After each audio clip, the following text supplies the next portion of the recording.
अच्छा, आज का जो वीडियो बन रहा है वो वीडियो जो मैंने कल वीडियो बनाया था उसी का जो है आगे का पार्ट है। अगर सेल्फ़ एग्जामिनेशन की बात करते हैं तो सेल्फ़ एग्जामिनेशन के अंदर मैंने आपको बता दिया कि किस तरीके से आपको सेल्फ़ एग्जामिनेशन का करना होता है।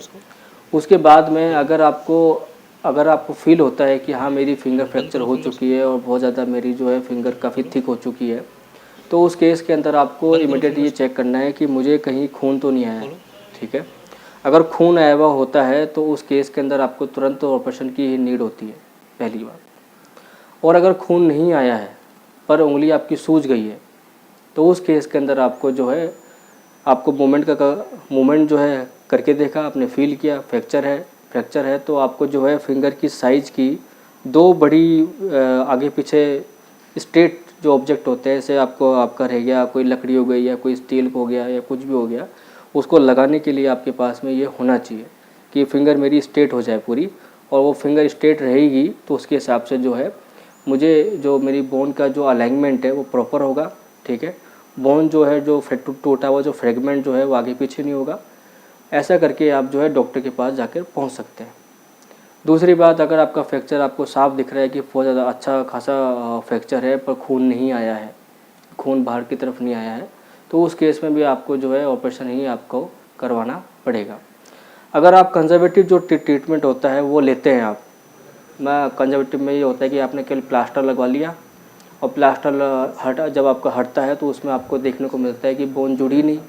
अगर बोन जुड़ी है तो सही एंगल से नहीं जुड़ी, और सही एंगल से नहीं जुड़ी है तो बोन जो है डिफॉर्मिटी में देखने को मिलती है। मतलब जितना अलाइनमेंट आपको ऐसा देखने को मिल रहा है वो अलाइनमेंट आपको देखने को नहीं मिलेगा, वो डिफॉर्मिटीज़ में देखने को मिलेगा। उंगली जो है मुड़ी रहेगी, तिरछी रहेगी, ठीक है, इस तरीके से आपको देखने को मिलेगी।